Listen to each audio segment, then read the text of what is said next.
What's up, guys? Welcome back to the Skeleton Closet, where we talk celebrity news and hot topics.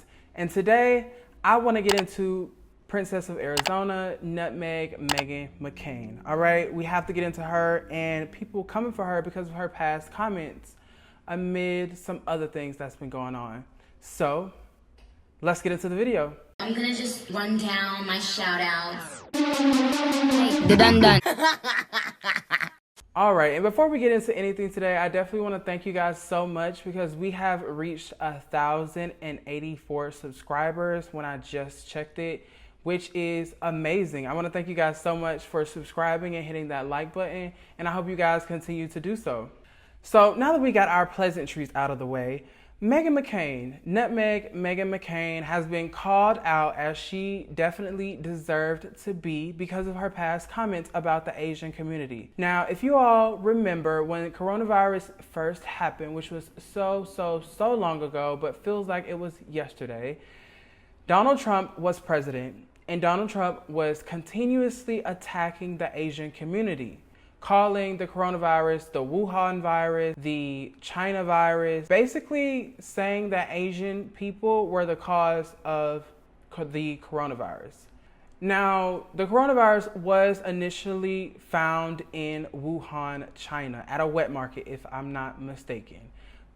But the issue comes in when you call it the China virus, especially when you consider some Americans' hatred towards the Asian community already, or communities of color in general. When you go out and you say things about a specific group of people as president, calling a virus or a disease the China virus, that's gonna make people even more upset at a particular group of people. Now, we already know America has a deep-rooted issue when it comes to minorities. We can agree on that. We already know that because of the history that this country has. So Donald Trump just played into that and made things so much worse than what they should have been. Not to mention that Donald Trump didn't even want to acknowledge the coronavirus to begin with. He tried to ignore it. He tried to act like it didn't exist. He even said that it was going to go away miraculously, or that during the summertime, it'll be too hot for it, it'll die out. Now, all the while he was calling it the China virus, the Wuhan virus, and other things, people on the right, specifically people that wanted to, still align themselves with the conservative movement, or, dip their foot into the conservative pond every once in a while, aided Donald Trump in this behavior. Some of the people, well, for the context of this video, we're gonna speak about one person, and that person is Meghan McCain, Princess of Arizona, and how she aided President Trump in the anti-Asian American violence. Now, initially, this is what Meghan McCain had to say when people raised alarms when President Trump was going around saying all these different things about the coronavirus, calling it the Asia virus, the China virus, or the Wuhan virus. This is what she had to say, and this is how she aided then President Trump. Take a look. The left wants to focus on PC labeling this virus. It is a great way to get Trump reelected. I don't have a problem with people calling it whatever they want. It's a deadly virus that did originate in Wuhan. And I definitely want to add that Meghan McCain took to Twitter to apologize for the things that she said about Asian Americans. She took to Twitter to apologize, saying, "I condemn the reprehensible violence and vitriol that has been targeted towards the Asian American community. There is no doubt Donald Trump's racist rhetoric fueled many of these attacks, and I apologize for any past comments that aided that agenda." Now, I think we can all agree that it's a little too late for that. Now, as you can see, she definitely aids President Trump in that foolery that he had going on at the time. But she says that if the left wants to PC label this virus, that it's going to be a great way to get Donald Trump reelected.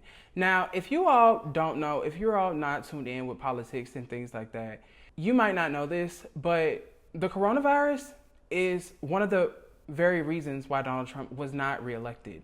People did not want to deal with Donald Trump lying about the coronavirus because they saw that their loved ones were dying while he was giving false information about masks, vaccines, and medication.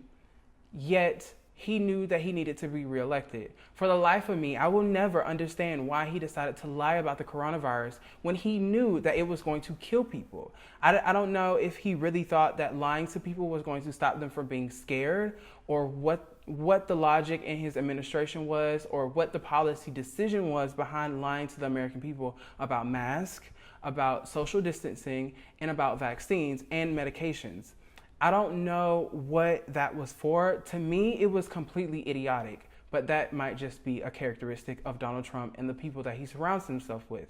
But specifically about Meghan McCain, if you take a look at Meghan McCain and her history on The View, she does this quite often. She says things because she feels like it's good for her political party. But a lot of times conservatives don't think. They don't think that, oh, well, this is going to affect people, and I might need to address that this is a moral issue and that this is going to affect people.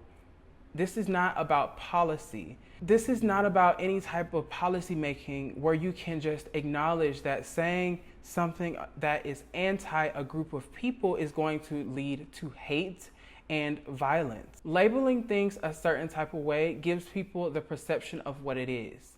Okay? When you give something a name, that's what people are going to refer to it as. Like I refer to her as Princess of Arizona or Nutmeg. Those are just names that we give her because of the way that she acts. She acts very entitled, she acts very spoiled, and she acts like a brat. Now, a lot of you might not like that I say that about Meghan McCain. I don't really care. That's the way that I perceive her. And Meghan needs to do a better job at presenting herself as a human being. I have no problem with Meghan McCain being on The View, but when it comes to things like this, it's so difficult for me to understand where she's coming from as a conservative because I like to hear the other side's view. Okay, as a liberal, I guess you could say a radical liberal nowadays, Meghan McCain has to do a better job at being more of a human being. She just misses the mark on that every single time, in my opinion. As you all know, there was a mass shooting in Atlanta, Georgia, where a lot of Asian Americans died at the hands of a white supremacist while he was conducting a hate crime. He says that he was only doing this because he had a sex addiction and he wanted to get rid of the problem. Now, I don't know about y'all, but I know a couple of different addicts, okay? They never blame other people for their problems. They are very much aware that they are the problem and that whatever they crave or whatever they are addicted to is the problem. I don't understand why he says that he had a sex addiction and that is the reason for him going to that massage parlor to kill people as a way to remedy his addiction. That makes no sense to me, but that is just another way of how America aids white men when they do heinous crimes. Because a sex addiction is no reason to kill anyone. When you have a sex addiction or addiction of any kind, the thing that you should do is go and get therapy. You should talk to someone. You should seek help. You shouldn't go out and kill people. And after that, Meghan McCain took to Twitter and said that we should stop the Asian hate. And a lot of people took a little bit of pause at that because Meghan, the same Asian hate that we're experiencing now, we were experiencing then when you said, and I quote, "I think if the left wants to focus on PC labeling the virus, it is a great way to get Trump reelected. I don't have a problem with people calling it whatever they want. It's a deadly disease that did originate in Wuhan. I don't have a problem with it. And I think China, had they acted right away and we had more access to information, maybe it wouldn't have gotten to the place that it is." You know what? Fine. You can say that. China's dropped the ball. But also, Donald Trump definitely dropped the ball. As the president of the United States, he was supposed to do everything in his power to make sure that this virus didn't get here, but that it didn't spread as well. Sometimes things are out of your control. But when you are fumbling the ball with your messaging, that is your fault because you had every opportunity to do the right thing and he did it. And she still aided him in that. And for what reason, I don't know. Maybe because she wanted to align herself with the right. But do you align yourself so much with a political party that you lose your morals or your sense of consciousness or your humanity. That is my problem with conservatives today, is that I feel like they just aren't compassionate or have any sign of empathy at all. And there's even more evidence of this on yesterday's episode of The View when they're talking about another issue of a mass shooting. And she mentions how she's a member of the NRA, and she wants to be very conscious and patient when responding about this issue. Take a look. Yeah, and Whoopi, it's something you and I have always talked about on camera and off camera, as we are the two hosts of The View who are gun owners. I'm a very proud gun owner. I am a gun rights activist. I'm an NRA member. I think my stance on this and the Second Amendment has been very clear. But on days like today, I always like to be tempered in these kind of discussions because emotions are so high. And as Sonny pointed out, there's a police officer who puts his life on the line every day who now doesn't have children, their children don't have a father. It's horrific. It's the worst kind of monstrosity in the country. I will say, when we're talking about background checks, a lot of times it's about the weapon, and unfortunately in this situation, the AR-15 is actually the most popular gun in the country, and the vast majority of violence with guns actually happens with handguns, specifically Sig Sauers and small black weapons. So my biggest problem with having conversations like this is a lot of times I'm talking with people who do not come from places where owning a gun is normal, where protecting yourself is normal. I have very close friends of mine who needed to acquire a handgun very quickly because of violence that was happening in their own personal life. I'm not going to continue on, but they felt safer being able to protect themselves. I have many friends who live in very, very deep rural parts of Arizona where we just don't have access to police and law enforcement and people to come and protect you if a crisis happens. And it is a fundamental fracture in the country, depending on your perspective on this. I will say the Heller Supreme Court case that just was passed a few months ago shows that the Supreme Court is not going to take on this issue. It was a case where a man petitioned so he could own the right to own a handgun in Washington, D.C. And I want to be as respectful and tempered in moments like this because it is horrific, and it is, I believe that mental health and the mental health crisis in this country is also a factor in this. It's certainly not all of it, but I have a very hard time debating this issue with people who don't understand it and don't have experience with it, because again, I have been shooting guns since I could walk, and I think that part of the problem is when you have people like Beto O'Rourke and left politicians who scream, hell yeah, we're going to take your guns, everybody gets tribal and we stop having conversations. Okay, so let's just talk about this for a second, because when it comes to gun rights and universal background checks and a ban on certain weapons, I don't understand why someone as a civilian would need a weapon of mass destruction. And when I say a weapon of mass destruction, I'm talking about the AR-15. If you just look at the past mass shootings, we're gonna talk about the past mass shootings and the weapons that those shooters have used, okay? Boulder, Colorado, which was recent, AR-15, Orlando, AR-15, Parkland, AR-15, Las Vegas, Aurora, Colorado, Sandy Hook, the Waffle House shooting, San Bernardino, Midland, Odessa, Poway Synagogue, Sutherland Springs, and the Tree of Life Synagogue. All of those mass shootings involved a AR-15. Can someone please explain to me what it is that subscribe to the NRA or members of the NRA need a AR-15 for? I understand wanting to defend yourself, but just get a handgun. Why can't we just come up with common sense gun laws? Why are you using a mental health issue as their defense?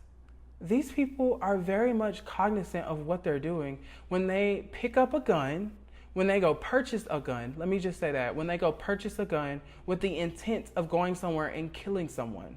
All right? They are very aware of what they're doing, that the reason for what they're doing is because of a mental health issue is very, very, very insulting to everybody's intelligence, okay? I feel like the people that have suffered due to this have a more mental health issue than the people that created the problem in the first place. We need to figure out what to do with gun control and gun safety legislation quickly, all right? I don't understand why there can't be an assault on AR-15s, but also why are background checks so radical? Why is that such a controversy? Why is there so much drama around saying you have to wait a certain amount of time until you can obtain this gun? Because we need to do a thorough background check on you to make sure that you aren't trying to, go out and kill people just because. I just wish Meghan McCain would stop trying to aid the NRA so much. It's clear that she has allegiance to the NRA and her party, her political party, and the Second Amendment at an extreme. I just wish that, again, she would reach into her soul. And this is a message for a lot of conservatives. Reach into your soul and find the humanity that you lost along the way. But that is all I have for you guys today. Thank you so much for tuning into this video. If you haven't already, be sure to hit that like button if you haven't already. But as well, hit that subscribe button so that you can join us in the closet and be a part of the fam. And again, thank you so much for watching. I'll catch you guys in the next one. Take care.